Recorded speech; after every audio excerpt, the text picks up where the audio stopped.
Xin chào các bạn đã quay lại với kênh Cô Ba Bình Dương. Nói đến mắm thì có rất nhiều loại mắm khác nhau. Nhiều món ăn được chế biến từ mắm, cách làm cũng khác nhau theo từng vùng miền. Nhưng hương vị đặc trưng của mắm thì không thể lẫn vào đâu. Người quen ăn thì ghiền, lâu không ăn sẽ nhớ. Hôm nay với món mắm kho đơn giản nhất mà mình thường nấu cho gia đình mình ăn với cơm, ai cũng thích. Mời các bạn cùng vào bếp với mình nha. Chúng ta có thể xem những thành phần nguyên liệu chi tiết, hình ảnh nguyên liệu cụ thể để thực hiện món này ở cuối video, hoặc tham khảo những dụng cụ nhà bếp mình hay sử dụng bên dưới phần mô tả của video. Đầu tiên mình giới thiệu sơ qua về mắm nha các bạn. Mắm này là mắm cá lóc, người miền Nam còn gọi là mắm đồng. Khi mua thì các bạn dùng tay ấn vào, thấy thịt mắm dẻ chắc, màu nâu đỏ, có mùi thơm đặc trưng của mắm và không bị khẳng, là mắm ngon nha. Các bạn có thể lóc bỏ xương rất là dễ dàng nếu thích, hoặc có thể mua mắm phí lê đã được lóc xương sẵn đó các bạn. Ưu điểm của mắm là bảo quản được thời gian rất lâu. Ở Việt Nam thì mắm thường bán ở các chợ truyền thống. Các bạn ở nước ngoài có thể tìm mua trong các chợ châu Á các bạn. Bây giờ mình sẽ sơ chế những nguyên liệu thơm. Củ hành tím này thì mình băm nhỏ ra.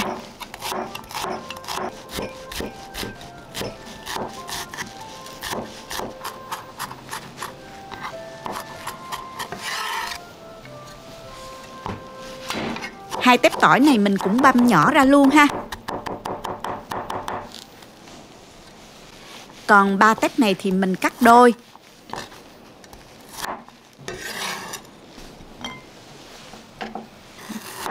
Rồi bạn cắt thêm vài lát gừng.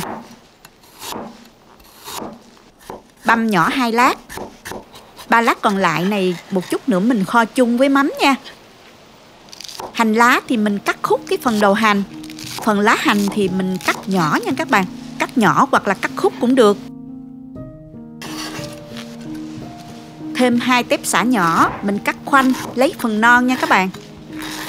Bạn nào ăn cay thì có thể cho thêm ớt băm nha. Mình dùng thêm một khoanh thơm, cắt miếng hình tam giác ra như thế này. Thơm sẽ làm dịu đi vị mặn của mắm và giúp nước kho của chúng ta thơm ngon hơn đó các bạn. Nhớ cắt bỏ phần lõi cứng nha. Kho mắm thì mình cho thêm một ít thịt ba rọi sẽ rất là ngon. Chỗ thịt này là 200g, bạn có thể dùng nhiều hơn tùy thích. Phần thịt này khi kho chung với mắm ăn cũng rất là thích đó các bạn.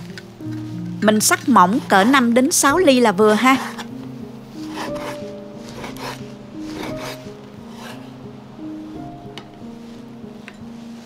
Bây giờ thì mình kho mắm. Bạn dùng nồi nhỏ vừa phải, sao cho lượng nước đủ ngập mắm nha các bạn.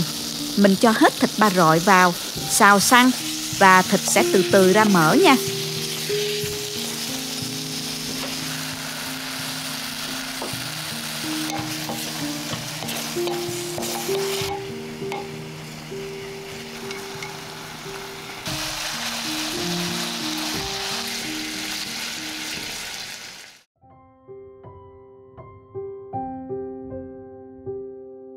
Khi thấy thịt chuyển màu nâu xém cạnh như vậy là được rồi nè. Mình tắt bếp. Xong rồi các bạn múc bớt đi phần mỡ thừa, chừa lại trong nồi khoảng 2 muỗng canh. Tiếp theo bạn bật bếp trở lại. Bạn cho sả nè, rồi đến hành tím, tỏi băm, gừng băm vào, mình xào lên cho thơm.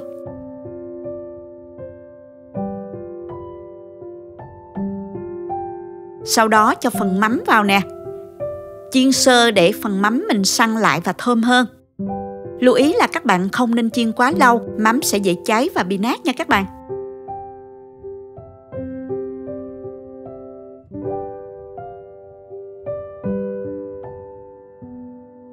Như vậy là được rồi nè. Tiếp tục các bạn cho thơm vào.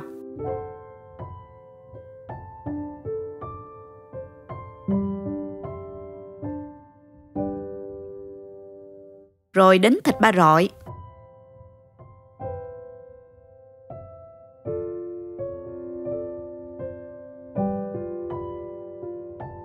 Cho vài tép tỏi nè.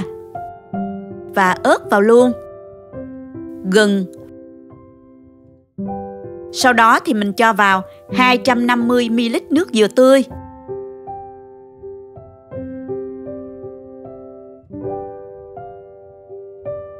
15g đường phèn là khoảng 2/3 muỗng đó các bạn.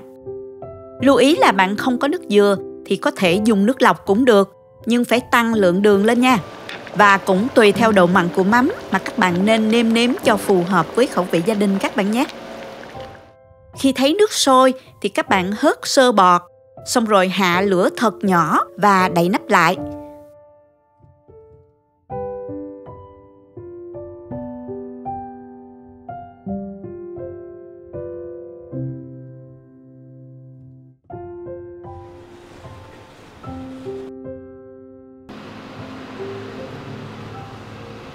Sau từ 5 đến 7 phút thì các bạn mở nắp, trỡ mắm nhẹ nhàng và cứ tiếp tục kho thêm 7 đến 8 phút nữa tùy theo con mắm lớn hay là nhỏ nha các bạn.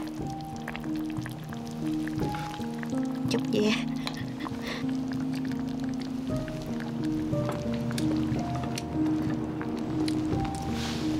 Lúc này mình nêm nếm lại cho vừa với khẩu vị gia đình các bạn nhé.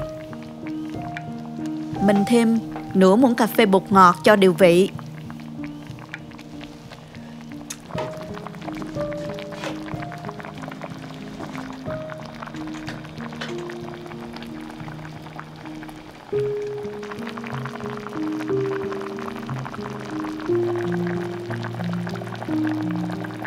Xong rồi mình cho đầu hành lá nè.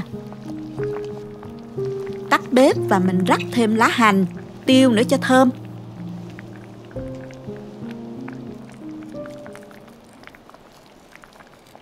Hoàn thành nồi mắm kho rồi đó các bạn. Rất là thơm luôn. Nghe mùi là thèm cơm quá các bạn ơi.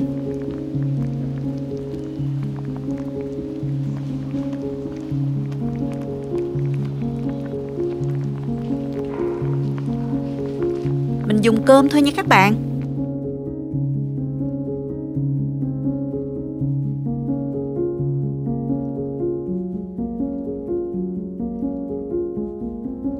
Vị mắm đậm đà nhưng không quá mặn, thơm lừng luôn, rất là kích thích vị giác. Thịt ba rọi thấm mắm ăn cũng rất hấp dẫn. Nước kho này chan vào cơm ăn rất ngon, hoặc là chấm với các loại rau đều hợp. Thích rau gì thì mình dùng đó nha các bạn. Lưu ý là khi hâm đi hâm lại đó, phần mắm này sẽ rã trong nước kho, tạo nên hỗn hợp nước kho sệt, ăn cũng không kém phần hấp dẫn. Nhưng các bạn nhớ cẩn thận phần xương nha. Rất nhanh và dễ phải không nè? Chúc các bạn có bữa cơm thật ngon miệng nhé. Cảm ơn các bạn đã theo dõi video. Nếu thích cách mình chia sẻ, nhớ gửi cho bạn bè cùng xem, bấm like và đăng ký kênh để xem nhiều món ăn mới của mình. Các bạn cũng có thể truy cập website cobabình-dương.com để xem công thức nấu ăn dưới dạng bài viết. Chào tạm biệt và hẹn gặp lại các bạn trong video kỳ tới nha.